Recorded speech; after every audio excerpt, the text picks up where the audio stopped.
Bine v-am găsit, dragii mei din Zodia RAC, oriunde v-ați afla. Bine ați venit tuturor pe canalul meu Tarot Flor de Loto. Eu sunt Nina și, ca de obicei, mă bucur să vă am alături la fiecare lectură. Trebuie să vă mulțumesc din suflet tuturor celor care au lăsat comentarii, sugestii, like-uri, dar mai ales pentru simpla voastră prezență la fiecare lectură pe care eu o public. Azi voi face o lectură pentru luna septembrie, așa că dacă aveți Soare, Lună, Venus sau ascendentul în Zodia RAC, atunci această lectură este de asemenea și pentru voi. Haideți să vedem cu ce vine această primă lună de toamnă și voi alege, cum v-am obișnuit, câte o carte pentru fiecare săptămână a lunii lui septembrie, să vedem la modul general ce aduce fiecare săptămână în parte. Haideți să vedem prima săptămână.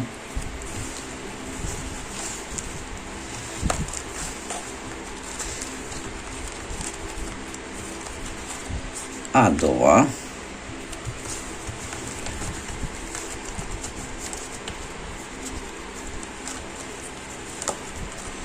A treia.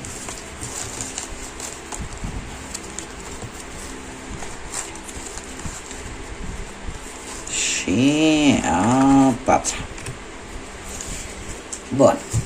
Haideți să vedem. Prima săptămână a lunii lui septembrie avem Torța, care ne vorbește de o dezvoltare spirituală, de o iluminare și de o înțelegere mai bună a anumitor situații sau a anumitor aspecte ale vieții. E posibil ca unii dintre voi poate să mergeți poate la instituții de cult, cum ar fi, nu știu, poate biserici, mănăstiri, să faceți sau pur și simplu să aveți o înclinație un pic mai aparte vis-a-vis de partea asta spirituală, da? A vieții. În a doua săptămână avem Morcovul, care ne vorbește de oportunitate sau un vânt al schimbării, care vine cu ceva bun, aș zice eu. De ce? Pentru că prima lună din septembrie deja începem să culegem roadele a tot ceea ce am cultivat pe parcursul întregului an, așa că eu zic că este o oportunitate, vei avea parte de o oportunitate, o șansă, o veste bună, ceva care va schimba un pic lucrurile. Poate să fie în orice arie a vieții. În a treia săptămână avem Steagul, care vine cu un îndemn. În a treia săptămână cumva ești îndemnată să nu fii tentată să-ți cobori standardele. Asta ce înseamnă? Că e posibil, poate, să apară anumite conjuncturi, anumite situații în care poate să ți se ceară să renunți la anumite lucruri importante pe care tu pui preț. Nu știu, poate, dau un exemplu ca să fiu cât mai înțeleasă. Poate că nu-ți place să minți, da? Să zicem. Nu-ți place să minți. Și ți apare cineva sau o anumită situație în care ești tentată să faci acest lucru. Dacă tu consideri că acest lucru tu în mod normal nu-l faci pentru că ține de integritatea ta și de felul în care tu ești construit, ar fi indicat ca în această a treia săptămână din septembrie să nu renunți la principiile tale morale, la felul în care tu ești construit, chiar dacă posibil să apară tentația de a o face. În a patra săptămână avem Taurul, care ne vorbește să nu te lași în fața opoziției, arată putere și forță. Exact cum am mai spus, se leagă foarte mult cu cartea Steagul, da, din a treia săptămână. În a patra săptămână trebuie să fii precum un taur, trebuie să fii să-ți arăți de fapt forța pe care o ai și să nu dai înapoi în fața opoziției, în fața celor care ți se opun și care, cum am mai spus, cumva e posibil să te tenteze să-ți cobori nivelul și principiile tale. Haideți să vedem care este energia voastră, dragilor din RAC, în această lună. Energia generală a lunii septembrie pentru voi. Ia uite ce avem. Avem fericire, bucurie. Ce ne spune această imensă, cum să spun, desfătare o poți găsi în lucrurile mici. Așa că ar trebui ca de-a lungul lunii lui septembrie să te bucuri de acele lucruri mici care de multe ori nu le dăm importanță, dar care ele ne aduc atât de multă bucurie și care de fapt au importanța lor vitală.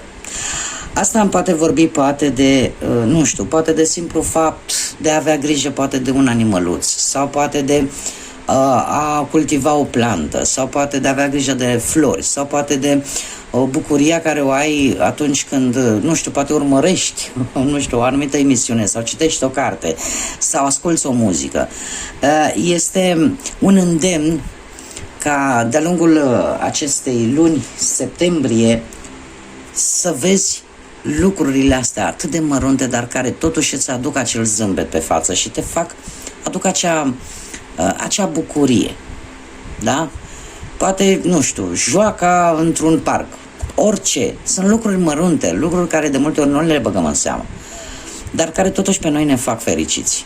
Iar asta de multe ori este important. Haideți să vedem ce ne spune și tarotul și am ales pentru această lună septembrie, prima lună de toamnă, acest tarot pastoral se numește, un pic diferit față de cele cu care v-am obișnuit și o să vedeți de ce.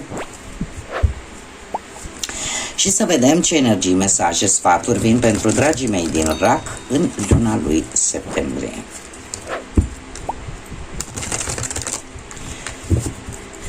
Haideți să vedem.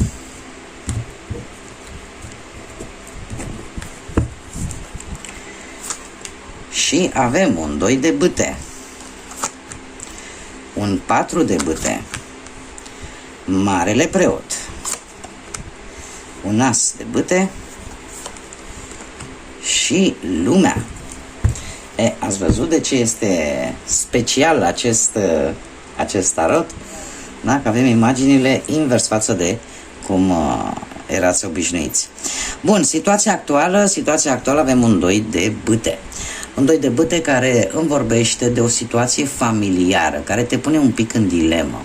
Sau poate o situație relațională, în relație, da? Care ești așa cu un pic de semne de întrebare. De ce? Pentru că e posibil să fie și alte persoane involucrate și cumva asta să-ți îngreuneze luarea unei decizii. Cumva ar trebui, ești într-o situație în care ești nevoit să ieși din zona ta de confort pentru a găsi soluții sau a găsi soluția cea mai bună. Poate în acest moment, dacă vorbim de muncă, e vorba de anumite călătorii pentru a obține poate o specializare sau ceva legat cu viața asta profesională. Sau poate va trebui să faci călătorii pentru a găsi un job care să corespundă cu ceea ce îți place ție să faci cel mai mult. Iar asta, desigur, ne vorbește de a ieși din zona ta de confort. Dacă vorbim de bănuți, se pare că lucrurile au început să se îmbunătățească, iar dacă vorbim de dragoste, momentul actual te prinde într-un moment în care posibil să fii apreciat, să fii valorat și lucrurile să meargă bine din punct de vedere relațional, mai ales pentru cei care sunteți într-o pereche.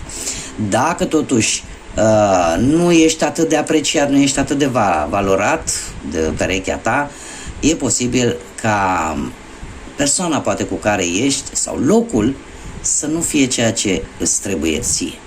Pentru cei singuri, eu aș zice că e o persoană aproape de tine care este cam ce cauți tu, dar care se pare că nu i-ai dat nicio șansă până în acest moment. Nu ar strica să-i dai o șansă să vezi dacă într-adevăr poate ai surpriza și este ceea ce tu cauți. Ce ar mai fi de spus pentru cei care, de exemplu, pot avea probleme în relație? Se pare că cam știi ce trebuie să faci pentru a îmbunătăți relația, da? Și ți se cere de asemenea să încerci să cauți un echilibru totuși pe partea asta financiară, între ce intră și ce iese, da? Unii dintre voi chiar e posibil să fi cerut chiar o mărire de salariu. Bun. Acum, mergem mai departe și pe partea muncii. Pe partea muncii se pare că e un motiv de bucurie. Vei avea un motiv de bucurie de-a lungul lunii lui septembrie. De ce? Pentru că avem un 4 de bâte. Avem un 4 de bâte care ne vorbește de ați îndeplini un obiectiv. Apar niște îmbunătățiri, poate la locul de muncă, sau poate pur și simplu dacă erai în căutarea unui loc de muncă, îți pare că vei găsi de muncă și vei avea motive de celebrare.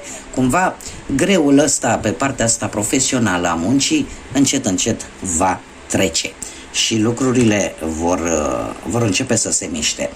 Pe partea banilor avem Marele Preot. Marele Preot cu semnul Taurului, poate are sau nu ceva legătură cu voi, care ne vorbește de a nu face investiții.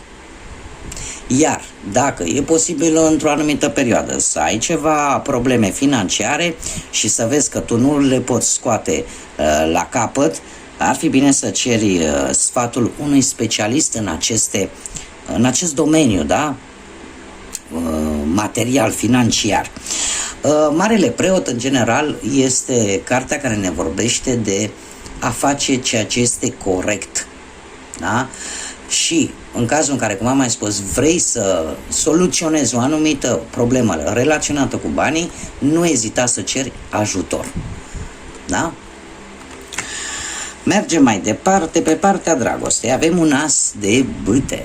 Un as de bâte care ne vorbește despre o etapă destul de pozitivă, mai ales pentru cei care sunteți într-o relație, dar se impun, să zicem așa, anumite condiții. Atunci când există înțelegere, când există pasiune și aș zice că unii dintre voi posibil să iubească pe cineva în secret. Așa că luna lui septembrie este o lună bună în a-ți arăta adevăratele sentimente vis-a-vis de această persoană, mai ales pentru cei care sunteți singurei. Asul de bâtă, de asemenea, pentru cei singuri, aș spune că va apărea o iubire într-o formă foarte iminentă. Nu știu, va exista o atracție fizică foarte intensă. Veți fi atrași de către o persoană, dar foarte mult din punct de vedere chimic, fizic, da? Fără o implicare emoțională în prealabil, da? Va exista această atracție. Asul de bâte este destul de pozitiv și își cere să ai curaj și poate chiar să faci primul pas. La sfatul cărților avem arcanul major, Lumea, care ne vorbește de o călătorie. Posibil ca unii dintre voi să faceți o călătorie lungă, ceva care să aibă legătură cu străinătatea, sau poate că veți reuși să vindeți sau să cumpărați, da? O anumită proprietate, sau poate să fie ceva legat poate de o moștenire, sau poate pur și simplu se va închide o etapă în viața voastră. Dar este ceva care are legătură cu străinătatea, că este poate o mutare, da, schimbare de locație, sau că poate vine un rezultat final destul de favorabil care îți va aduce bucurie, sau poate că cineva de la distanță se gândește la tine. Cert este că cumva ceva se încheie și aș zice eu că se încheie într-o manieră pozitivă pentru voi.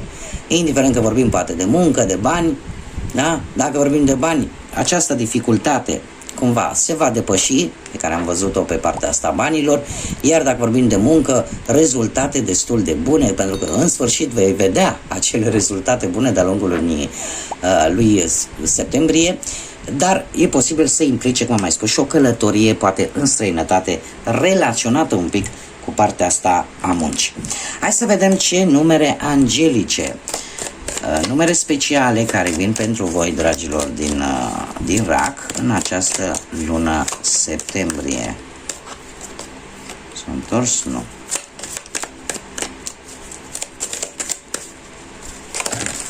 Foarte multe, foarte multe, foarte multe. Hai să le lăsăm pe astea. Chiar dacă sunt 4, în mod normal scot 2, dar cum s-au detașat de restul, le voi lăsa pe toate. Fac o excepție. Pentru că așa mi-a spus intuiția să fac. Așa că, dragilor, o dată de 9, da? Poate să fie 9 septembrie, 27 septembrie sau pentru cineva care este născut într-o zi de 9 sau într-o zi de 27. Se pare că vei avea o minte destul de deschisă, destul de tolerantă, destul de compasivă și, în general, lucrul ăsta va fi cam pe toate laturile vieții. Vei ști să valorezi mai bine libertatea de expresie și vei dori să îmbunătățești anumite condiții ale unor persoane. E posibil să faci lucrul acesta poate în țara în care ești sau în comunitatea căreia aparții sau pur și simplu către lumea întreagă. Aș zice că acest mesaj vine mai ales pentru acele persoane care e posibil să fie implicate în tot felul de asociații, de întrajutorare, poate chiar la nivel internațional și cumva să aibă legătură cu ei. Iau în considerare, este mesajul de jos. Ce mai avem?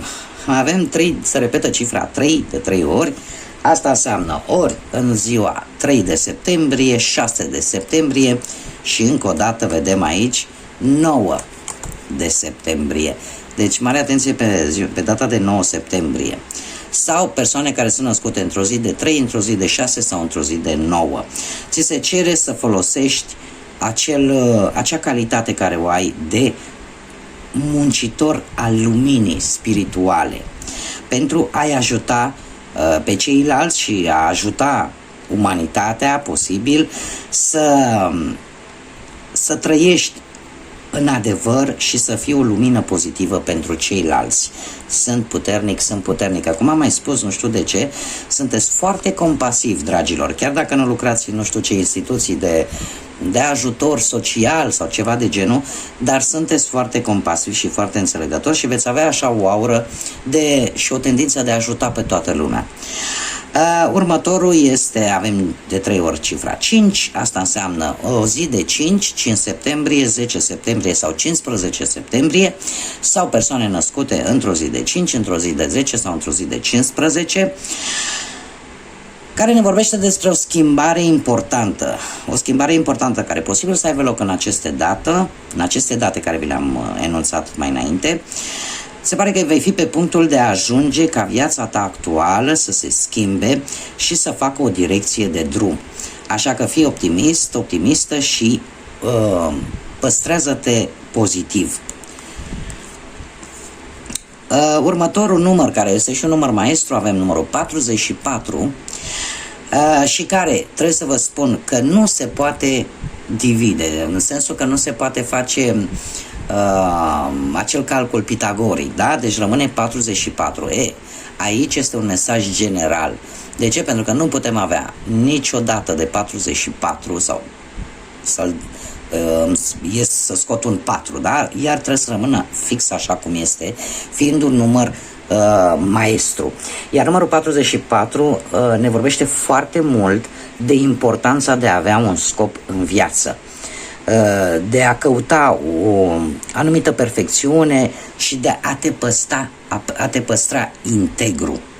Da? Așa că, cum bine am văzut, chiar și în a 3-a săptămână, da, ți se cere a nu-ți pierde integritatea.